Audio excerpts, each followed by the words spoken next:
Welcome back, Saints Stuff fans. I'm your host, Wes Brown, and I am looking to evaluate Saints roster on defensive side ball today. So I know last week we talked about offense, what holes we have in the wide receiver group, some tight end.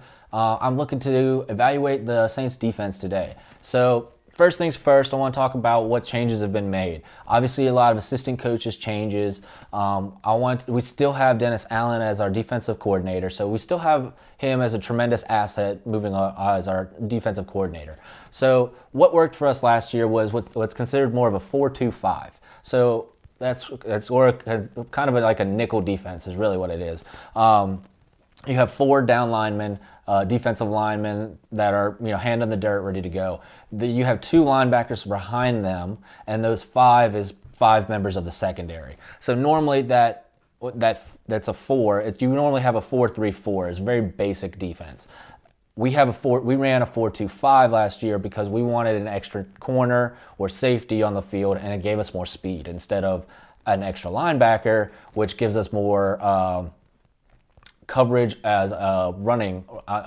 It gives us better defensive coverage when running the ball, when going against the run. So for us, we always need help in the passing game on defense. So we put that extra nickel out there for speed, coverage, and I mean it's C.J. Gardner-Johnson. He's been fantastic for us. So there's a reason why he's out there. So we ran that 4-2-5. I'm looking for Dennis Allen to do more of the same of running that 4-2-5 for us.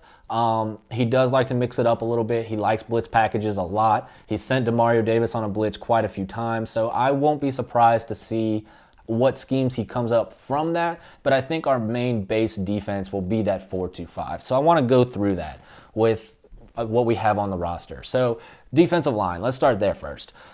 Cam Jordan, our defensive captain, of course, he's still there. He had 51 tackles, 7.5 sacks last season.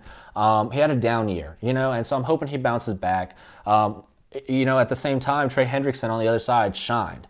No Trey Hendrickson now.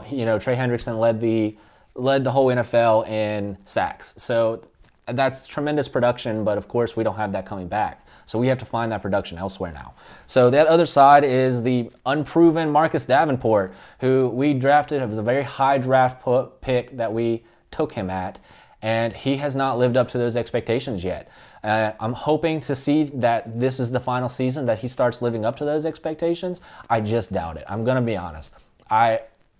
I think he's got the strength. I think he has the craftiness to get to the quarterback, but I have not seen him put all the facets to his game together to be an effective defensive lineman yet. Yet is the key word. I really hope he takes that next step and can fill in Trey Hendrickson's role phenomenally. But I just have not seen it yet. So besides Marcus Davenport, I hope the new free agent that we got, Tanoa Passignon, I hope between the two of them, they're able to create that production that we needed by the loss of Trey Hendrickson. So between those two defensive ends, I think we're going to be okay. The defensive tackle position is what I'm a little bit worried about for sure. No Sheldon Rankins in the middle, no Malcolm Brown in the middle. Those were 2 big guys. I mean, literally big guys. I mean, you got 2 300-plus guys that could really move, really can push the pile, and they are stout when it came to defensive tackles. We have some good production, and David Onyemata, of course. He, of course, will be returning, so we're not totally lost there. Malcolm Roach is another option there. Onyemata had 44 tackles, 6.5 sacks with a pick, so there's still production there. There's not much depth to this position, position group. I think defensive lineman is definitely a hole to fill moving forward.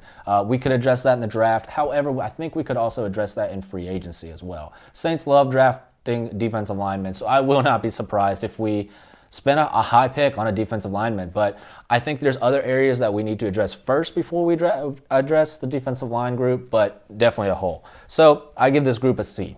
Just a basic C, because it's pretty average. Outside of Cam Jordan, there is not much true names there that would really scare a quarterback, who they're facing. So let's move on. Linebackers. Again, we're probably running that base 4-2-5 there, so we don't need necessarily to have 3 great linebackers. However, at the same time, outside of Demario Davis, we don't have much of anybody. So, I mean, I just checked the other day, and we still have Chase Hansen as one of our starting linebackers positions right now in our projected depth chart. No, that's just a no. We can't have Chase Hansen out there, and it's not a knock against Chase. It's just, we're going to need the talent, opposite of Demario Davis. I think Chase Hansen can play a phenomenal role for us when needed, but in terms of an actual starting role, that's a different story. We drafted Zach Bond. He has not been what we wanted from him yet. Quan Alexander fit that role for us perfectly. I would love to see Quan come back from his Achilles and we sign him and he just plugs and plays and we're good to go. But outside of those two guys, or Demario Davis and right now no Quan Alexander, it's a lacking group. Linebacker is definitely a big hole to fill. Not to mention, I would like to see us drafting a young linebacker to be able to so Demario Davis can start teaching that linebacker how to play the game in the NFL. So I would love to see that happen. I think linebacker and wide receiver is our two biggest position groups of need. So I'm giving that group a C- there for sure. Demario Davis had that 119 tackle season. I mean, that's great production, but we can't ask any more from him. So we need help there at that group. I'm going to go to the cornerbacks. You got Marshawn Lattimore. Last year, it was Janoris Jenkins on the other side of him. Marshawn has had very good years. He came in, won Defensive Rookie of the Year. I mean, he's a very phenomenal player. We run a lot of man coverage. So, you got Marshawn, who's very good at stopping those big name receivers. Julio Jones is the DeAndre Hopkins. I mean, he has done really well against the best receivers in the NFL.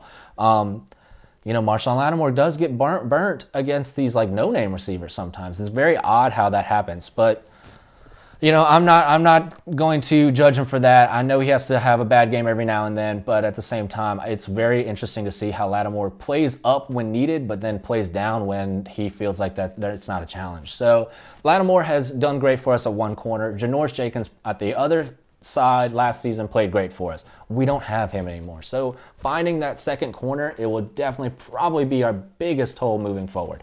So in terms of who else we have, Patrick Robinson, of course, PJ Williams, who's still on the roster somehow. We have Keith Washington, and I'm just going to add CJ Gardner-Johnson into this corner group. I know he's a safety. I know that's the position he was drafted at and played. He doesn't play a very safety-like role for us. He very much runs that nickel corner. He guards the slot receiver, and he's good at it. We ask a lot of Gardner-Johnson, and he's very good at doing it. I mean, I've never seen somebody be able to get in the head of another receiver so much quite like him. So, I mean, he's very good at what he does. He's also very good at man coverage. So that pairing of Gardner-Johnson and Lattimore is a great fit. That allows our two safeties, Marcus Williams and Malcolm Jenkins, to be able to play the deep ball, know when to help and run support, and allows the other safeties to just roam the rest of the field. That makes it really hard for a quarterback to find open space to throw the ball into. So when you got corners as good as Lattimore and CJ Gardner-Johnson, it's a very good thing on your defense side of the ball. We don't have that number two corner that really needs to fit. We could probably plug in CJ Gardner-Johnson. However, I'm wondering how that game does not necessarily translate there. What he excels at is running the nickel roll and running against the slot against most teams. Playing the number two, that boundary receiver, that's a different story. So that's where I'm thinking we are lacking a corner in that sense. We've seen guys we've seen what PJ Williams can do. We've seen what Patrick Robinson can do, and they're reliable guys in the sense that when healthy, they play an okay game, but it's not what Janoris Jenkins did. So I want to move on to the safeties. Before I continue any more with the corners, I give the corners a B+. Lattimore's fantastic. Gardner-Johnson's fantastic. We just need more, and we need something that's a better playmaker than Patrick Robinson. So I want to move on to safeties. Malcolm Jenkins is the top of our list. He's been a vocal captain for us.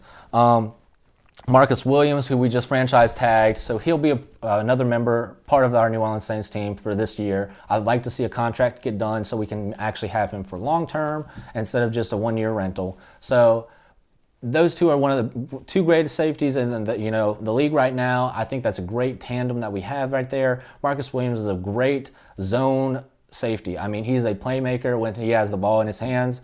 He's very good. He's a ball hawk in that secondary. Malcolm Jenkins is very good at the run support. He knows where guys need to be and when.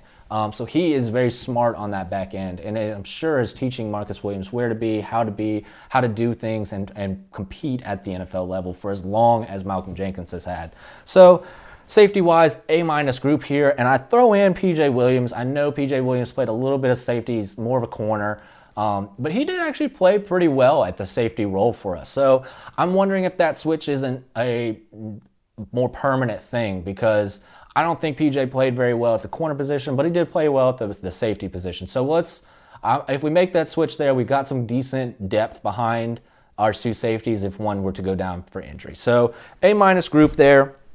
Malcolm Jenkins had 91 tackles, 2.5 sacks, and 3 interceptions. Marcus Williams also had 3 interceptions. So that's a productive group right there. I'm glad we were able to keep those guys together. Malcolm Jenkins took a pay cut to even do that. So I'm happy with the safeties-wise. It's not an issue. So looking back on our defensive line, our defensive group, the holes that we have is linebacker and corner for sure. Definitely those two. I would say a depth at the defensive line would also be an addition, that holes to fill for the draft and the offseason. So whether we draft somebody or sign somebody, I would say corner would be our number one priority, with wide receiver and linebacker being a definite number, tied for second, if you will.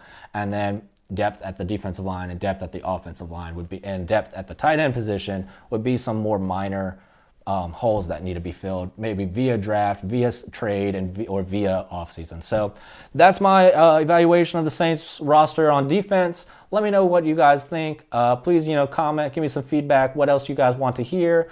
I have no problem going through any of those topics with y'all. If y'all don't mind giving me a like and a comment, that'd be great. Thank y'all, and who dat. So.